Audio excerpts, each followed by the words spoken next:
All right, let's dive right in. Today, we are cracking open the playbook of a trading philosophy called ICT, which stands for Inner Circle Trader.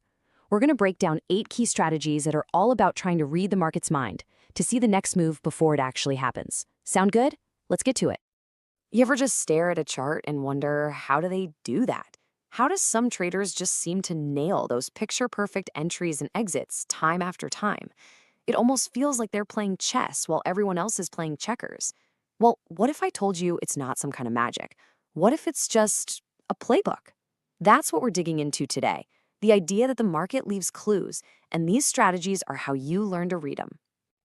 So the whole philosophy here is to flip your perspective. You got to stop thinking like a regular retail trader and start thinking like what they call smart money. The big banks, the institutions. This isn't about memorizing random patterns. It's about following a structured playbook that helps you anticipate where the market is actually being engineered to go next. Okay, our first set of strategies all revolve around one single, absolutely crucial concept: liquidity. The easiest way to think about liquidity is that it's the fuel that moves the market. It's just big pools of buy and sell orders sitting on the chart.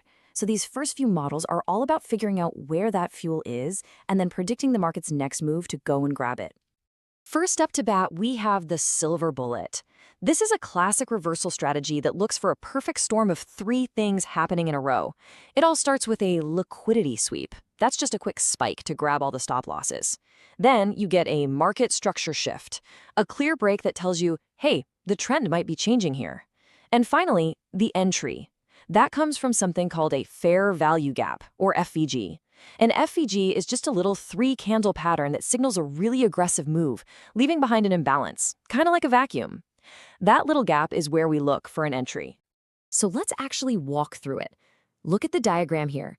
First, you're just waiting patiently for that spike above a high or below a low. That's step 1, the liquidity sweep.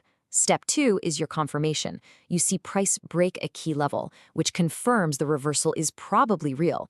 Now that aggressive move creates the imbalance we just talked about, the fair value gap. So step 3 is you mark that gap on your chart. And step 4, you set your entry right there, because the theory is that price will often come back to fill that gap before continuing on its new path. Next, we've got Cameron's model, and this one is all about perspective. It's a really smart way to make sure the tiny little move you're about to trade actually makes sense in the grand scheme of things. It works by first finding a big picture target on a higher time frame, and then zooming way in to find a super precise entry trigger on a lower time frame. So here's how you put it together. You start on a higher time frame, let's say the 1-hour chart. You're looking for an obvious old high or low that price seems to be gravitating towards. That's your draw on liquidity. Then you zoom into a much smaller chart, like the 5-minute. And here's the trick. You look for a small, quick move in the opposite direction that takes out some stops. This is called a stop rate. That little fake out move is what creates a brand new fair value gap, giving you the perfect entry to ride the real larger move.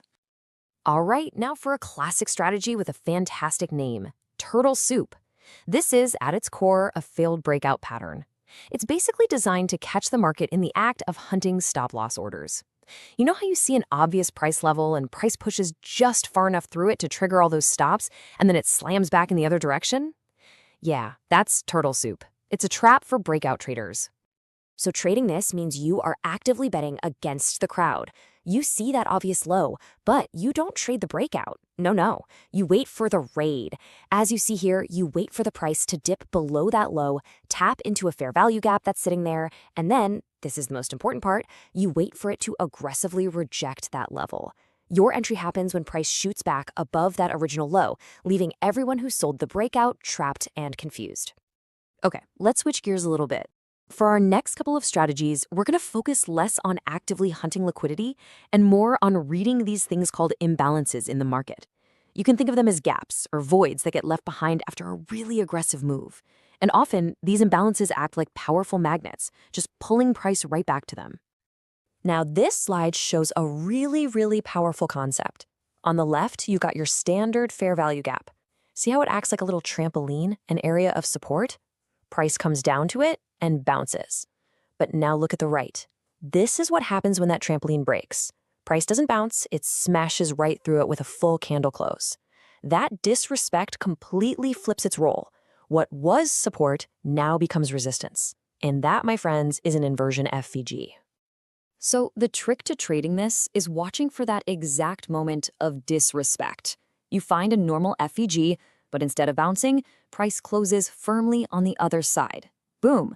That FVG is now inverted. The high probability trade, as you can see here, is to simply wait for price to come back and retest that zone from the other direction, treating it as a new ceiling or floor. Next up, a pattern with a very technical-sounding name, a change in the state of delivery, or CISD. Don't worry about the name, the concept is actually super simple. I want you to imagine a freight train hurtling down the tracks in one direction, full steam ahead. A CISD is when that train screeches to a violent halt and another train immediately starts going full speed in the opposite direction. It's that sudden, undeniable, aggressive shift in momentum. So how in the world do you trade this?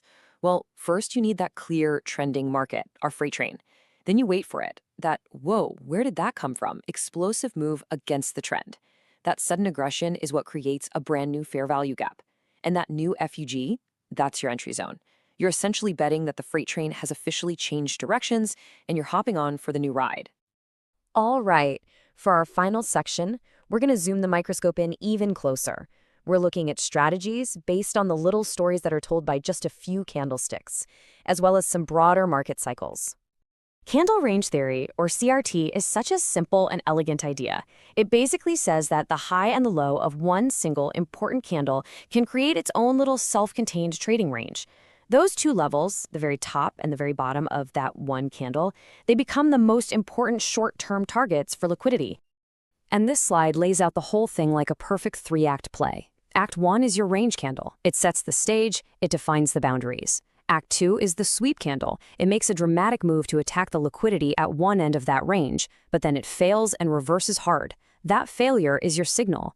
That leads us to Act 3, your entry, where you're now targeting the liquidity sitting at the opposite side of that original range candle. It's a full story in just 3 candles. Our 7th strategy is called the optimal trade entry, or OTE. And really, it all comes down to the numbers you see right here on the screen. For traders who use Fibonacci retracements, this zone between the 61.8% and the 78.6% levels is considered the absolute sweet spot, the optimal place to enter a trade on a pullback. But why?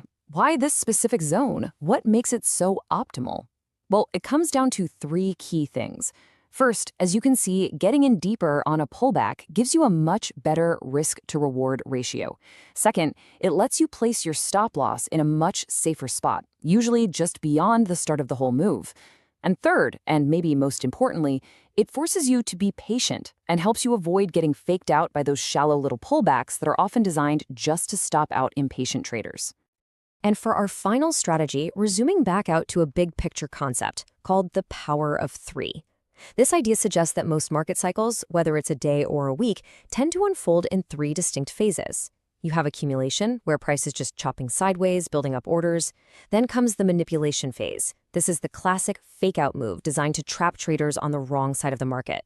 And finally, you get the distribution, the real, powerful, explosive move in the market's true intended direction. Treating this pattern is 100% an exercise in patience. You have to sit on your hands through that boring, choppy accumulation phase. Then, you have to watch the manipulation happen, that fake breakout. And here's the golden rule. You never trade that breakout. You wait for it to fail. Your entry comes as price reverses sharply, allowing you to catch the real move, the distribution phase.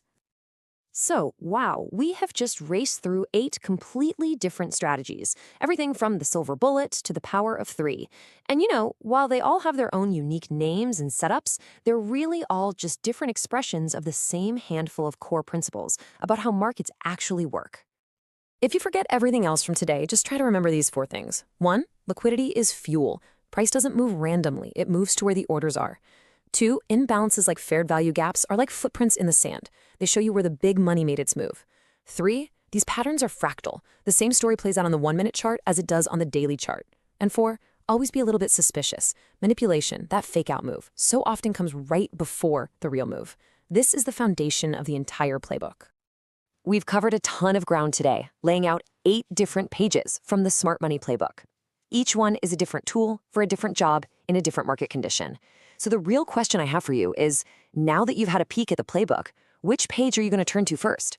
Which one of these ideas are you going to go study right now? Thanks so much for tuning in.